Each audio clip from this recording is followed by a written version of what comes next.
প্রথমে জিরে আর কাঁচা লঙ্কাটা একসঙ্গে বেটে নেব। লঙ্কা জিরের সঙ্গে পোস্তটাও বেটে নেব। এর সঙ্গে এবার সর্ষেটাও একসঙ্গে বেটে রাখবো। সবকিছু একসঙ্গে শিলেই বেটে নিলাম।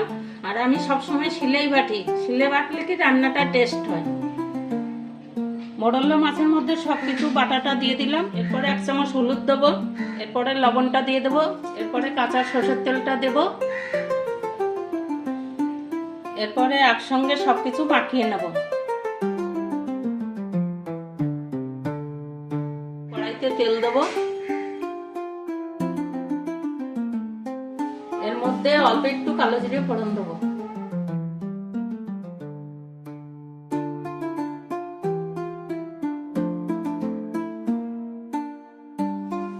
সামান্য একটু জল দিয়ে মিশিয়ে নিলাম, কড়াইতে ঢেলে দেবো।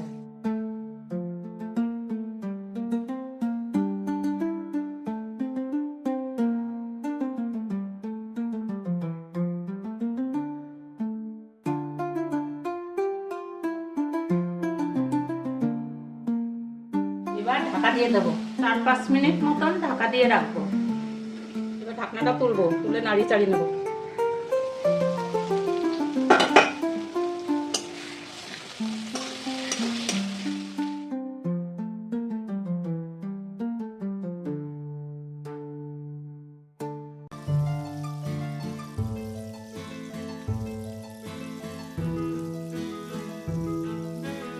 এবার নাড়ি চাড়িয়ে নামিয়ে দেবো।